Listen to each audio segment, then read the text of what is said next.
अक्सर एक क्वेश्चन जो सबसे ज़्यादा बच्चे हमसे पूछते हैं कि मैम हम कौन सी जॉब की प्रिपरेशन करें? क्या एफसीआई एजी3 सबसे बढ़िया है, नाबार्ड ग्रेड ए या आईबीपीएस एएफओ? और अगर हम लोग तीनों जॉब्स को एक साथ प्रिपेयर करना चाहते हैं तो क्या रहेगी स्ट्रेटेजी? यानी कि इन तीनों जॉब्स के लिए बेसिक क्या रहेगा, क्या इनमें काम हमारा रहेगा, कौन कंडक्ट करवाता है? अगर आपका भी यही डाउट है तो आज की वीडियो में 10 से 15 मिनट में हम इसी की डिस्कशन करेंगे और इसमें आपको एकदम क्लैरिटी मिल जाएगी तीनों जॉब्स को देखते हुए कौन कंडक्ट करवाता है और कैसे इसका एग्जामिनेशन पैटर्न, सैलरी क्या रहेगी। स्टार्ट करते हैं। अगर आप लोग भी अभी इसी तरीके से कंफ्यूज हैं कि भाई मुझे आईबीपीएस एएफओ की तैयारी करनी चाहिए, नाबार्ड ग्रेड ए की या फिर एफसीआई एजी3 जिसकी वैकेंसी जब भी आएगी हमें तैयारी उससे पहले अपनी रखनी है, तो इन तीनों में से कौन सी बेस्ट है? और अगर हम लोग करियर का भी कंपैरिजन करें, अभी यहाँ पर हमें समझ आ जाएगा। सबसे पहले हम एक बेसिक ओवरव्यू लेते हैं। अगर हम लोग आईबीपीएस एएफओ के बारे में बात करें, जिसमें आपकी पोजीशन जो रहेगी वो रहेगी आईबीपीएस एएफओ एएफओ यानी कि एग्रीकल्चर फील्ड ऑफिसर।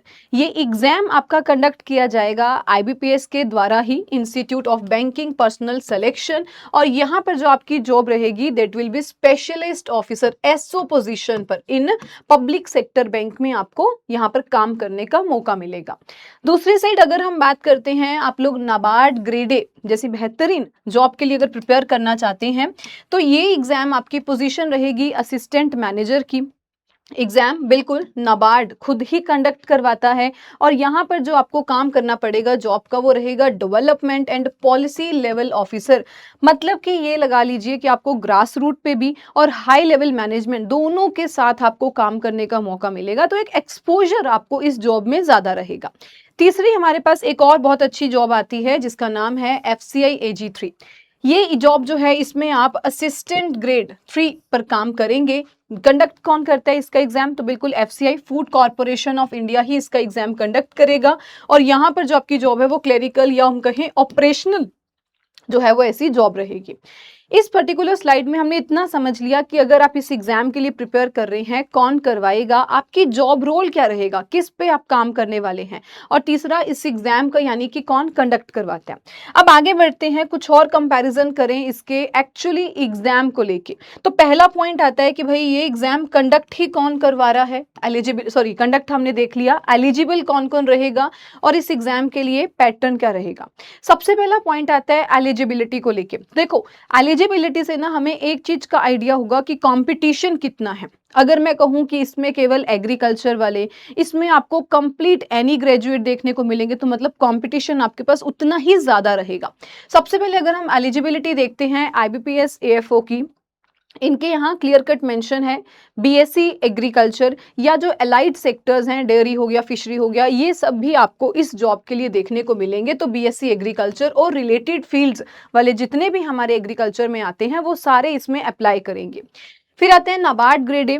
थोड़ा यहाँ पर लेवल ज्यादा रहेगा क्योंकि इसकी जो मिनिमम क्वालिफिकेशन है वो है, साफ साफ लिखा है कि एनी ग्रेजुएट कैन अप्लाई। जिसके पास भी इसकी बीए, बीकॉम, बीटेक, बीएससी की डिग्री है, आपको यहाँ पर पूरा कंपटीशन देखने को मिलेगा क्योंकि यहाँ पर सिर्फ आपको बैचलर की डिग्री होनी चाहिए। और अगर हम बात करते हैं एजी3 में, तो एजी3 में भी कई हद तक जो है उन्होंने एग्रीकल्चर एलिजिबल, अगर आप टेक्निकल पोस्ट के लिए अप्लाई कर रहे हैं तो वहां पर ये वाली जो है आपको देखने को मिलेंगे। हाँ, इसके अलावा भी बॉटनी वाले हो गए, ये सब भी बिल्कुल इसमें अप्लाई करेंगे।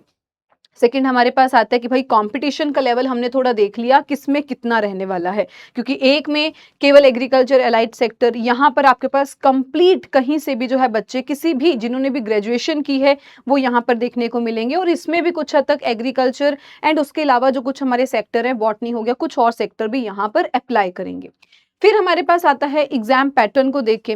एग्जाम पैटर्न अगर समझे तो यहाँ पर आपकी आईबीपीएस एएफओ 3 स्टेजेस की जॉब है, यानी कि इसमें आपका प्री, मेंस एंड देन होगा इंटरव्यू। यहाँ पे जो एग्री फोकस लिखा है ये आपके साथ अभी इसी महीने, अगर मैं कहूँ अभी कुछ टाइम पहले हमारे पास नोटिफिकेशन आया जिसमें इन्होंने पैटर्न पूरा यहाँ पर चेंज कर दिया गया है। अब ये जो एग्री फोकस्ड है वो आपका प्रीलिम्स में भी आने वाला है। तो अब यहाँ पर स्टेजेस की बात करें, प्री, मेंस, इंटरव्यू, ये आपका रहेगा।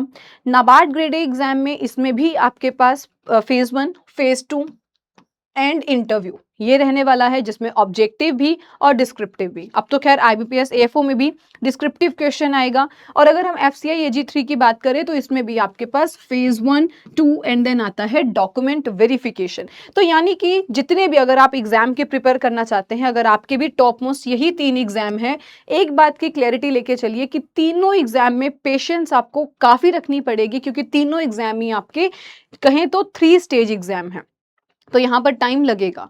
फिर आता है डिफिकल्टी लेवल। देखा जाए दोनों एग्जाम जो हैं वो आपके एनुअल है, हर साल आते ही आते हैं। हाँ, एफसीआई का अगर बोलोगे तो वो आपका इस बार जो है काफी डिले में चल रहा है, नहीं आ रहा कितने टाइम से, लेकिन ये भी अभी जो है जल्दी ही आने के इसके चांसेस हैं। अगर हम लोग इन दोनों एग्जाम की बात करें तो देखो, जो आईबीपीएस एएफओ है लेवल उसका मॉडरेट है, लेकिन जैसे मैंने अभी बोला कि अभी बिल्कुल रिसेंट में ही इसका पेपर पैटर्न बदल दिया गया है, तो अब जो लेवल है आईबीपीएस एएफओ का वो भी बढ़ता हुआ दिख रहा है। नाबार्ड की बात करें तो नाबार्ड तो मतलब अगर हम इन तीनों के कंपैरिजन में देखें, क्योंकि देखो यहाँ पर एक वर्ड लिखा है टफेस्ट, कुछ कारण होगा जो हम इसको टफेस्ट कह रहे हैं। क्योंकि यहाँ पर अगर कारण देखें तो देखो, एक होता है कि मैं आपको कहूँ आपको सिर्फ 3 से 4 सब्जेक्ट पढ़ने हैं पर्टिकुलर एग्जाम के लिए, तो आप कहोगे कि ठीक है मुझे ये 4 सब्जेक्ट में जो है वो एकदम अपनी अपनी पढ़ना है, एक्सीलेंस हासिल करनी है। लेकिन अगर मैं आपको कहूं कि भाई एक एग्जाम के लिए आपको फेज 1 में 4 नहीं, 3 नहीं, आपको यहाँ पर 8 सब्जेक्ट पढ़ने हैं, और 8 सब्जेक्ट की आपको क्वालिफाई यानी कि सेक्शनल कट ऑफ भी और मेरिट में भी मार्क्स लेके आना है। इसीलिए ये एग्जाम थोड़ा हम अगर बाकियों की कंपैरिजन में कहेंगे ये टफेस्ट की कैटेगरी में बनता है। फिर अगर मैं बोलूं फेज 2 में यहाँ पर आपके पास ऑब्जेक्टिव पेपर भी होगा, और यहाँ पर आपको 4 क्वेश्चन, इसमें आईबीपीएस एएफओ में जो पैटर्न चेंज हुआ है उसमें 2 क्वेश्चन आपके पास आएंगे केवल इंग्लिश के डिस्क्रिप्टिव, जबकि अगर आप इधर बात करोगे तो यहाँ पर आपके पास डिस्क्रिप्टिव के 4 क्वेश्चन आपको लिखने पड़ेंगे। मतलब कि जो बच्चा तैयारी कर रहा है उसको एक बात बिल्कुल क्लियर है कि भाई मुझे सिर्फ ऑब्जेक्टिव टिक मार्क की आदत नहीं होनी चाहिए, मुझे डिस्क्रिप्टिव का भी स्टार्टिंग से ही प्रिपेयर करना है। That's why it's written here कि ये थोड़ा टफेस्ट अगर हम बाकियों के कंपैरिजन में मानेंगे तो ये बिल्कुल है, it deserve to be toughest अगर हम बाकियों की तुलना कर रहे हैं। एफसीआई एजी3 की बात करें तो ये आपका इजी टू मॉडरेट एग्जाम है। तो यहाँ पर हमने एक बारी एलिजिबिलिटी और एग्जाम पैटर्न को भी समझ लिया, कैसे कैसे यहाँ पर आपके एग्जाम का लेवल रहने वाला है। थोड़ा सा समराइज करते हैं, क्योंकि देखिए हम स्ट्रेटेजी नहीं डिस्कस कर रहे, हम एक बारी जो कंफ्यूजन है उसको समझ रहे हैं कि यहाँ पर हमारे तीनों एग्जाम में से क्या किसका लेवल है, कौन एलिजिबल रहेगा, यहाँ पर हम उसकी डिस्कशन कर रहे हैं। तो अगर हम लोग अब ये दोनों बातों को यानी कि समराइज करें, आईबीपीएस एएफओ की अगर आप बात करते हैं तो ये बेहतरीन आपके पास एंट्री लेवल की जॉब है। स्टार्टिंग अगर आप करना चाहते हैं बढ़िया है, खास करके एग्रीकल्चर ग्रेजुएट्स। सेकंड अगर हम बात करें, एग्जाम भी आपका कैसा है, एनुअल है, हर साल आता जा रहा है, वैकेंसीज ऊपर नीचे होती हैं लेकिन एग्जाम स्टिल हर बारी आ रहा है। दूसरी बात आती है कि आपको यहाँ पर एक्सपोजर एंड स्टेबिलिटी भी मिलेगी। बैंक की जॉब है, नो डाउट काम तो हर जगह आपको करना पड़ेगा, लेकिन ये है कि आपको एक स्टेबिलिटी यहाँ पर मिलेगी और विलेज लेवल पे भी काम करने का मौका मिलेगा यहाँ पर। तो क्योंकि अक्सर हम लोग ये चाहते हैं कि जिसके लिए हमने पढ़ाई की पूरी एग्रीकल्चर की, हम उन्हीं के काम जरूर आए, तो वो आपको इसमें जरूर देखने को मिलेगा कि आपको विलेज लेवल पर फार्मर्स साथ जाके जो है लोन्स को लेके, गवर्नमेंट स्कीम्स को लेके क्या कुछ आ रहा है वो सब आपको बताने का मौका इस जॉब में मिलेगा। सेकंड हमारे सामने है NABARD grade A. NABARD grade A की अगर हम बात करते हैं, ये आपकी बेहतरीन जॉब है जिसमें हाईली प्रेस्टिजियस, सबसे पहले तो टॉप मोस्ट आपकी ये जॉब में आती है, बेहतरीन इसकी सैलरी है। फिर बात करें हम लोग तो कंपटीशन जरूर टफ है, लेकिन ये आपका ऐसा एग्जाम है जहां पर आपको एक्सपोजर सबसे ज्यादा मिलने वाला है, क्योंकि नाम में ही है नेशनल बैंक है ऐसा जो एग्रीकल्चर और ग्रामीण क्षेत्र के विकास में भी आपका हाथ आगे लेके जाएगा, कि आपको वहां पर भी काम करना पड़ेगा। तो आपके पास एक खूब सारा एक्सपोजर रहेगा कि आपको कुछ कुछ स्कीम्स इंप्लीमेंट, कुछ कुछ खुद बनवाने के लिए जो है अपने बताना पड़ेगा कि हम ये लेके आ सकते हैं। और साथ ही इसमें आपको बेसिक फार्मर से लेके हर लेवल तक जो है काम करने का मौका मिलेगा, डिसीजन मेकिंग, पॉलिसी मेकिंग में भी काम करने का मौका मिल सकता है विद योर प्रमोशन। इस चीज़ का ध्यान रखिएगा। तो यहाँ पर ये आपकी अच्छी खासी एक्सपोज़र की टॉप मोस्ट प्रेस्टीजियस नाम लेके ही लोग पहचान जाते हैं कि भई अच्छा नाबार्ड ग्रेड ए ऑफ़िसर हो, क्या बात है। तो यहाँ पर ये आपकी एक वो जॉब में आती है। फिर इसके बाद जो हमारी एफसीआई एजी 3 है, ये भी बेहतरीन है। इसमें भी अगर हम बात करें तो ये आपकी एंट्री लेवल की जॉब रहेगी, ईज़ी टू एंटर, क्योंकि एक एग्ज़ाम होगा, वो आपका क्लियर होता है तो बिल्कुल आपकी इसमें सिलेक्शन हो जाएगी। लेकिन थोड़ा ये है कि इसमें जो है आपको सिक्योरिटी ज़रूर मिल रही है।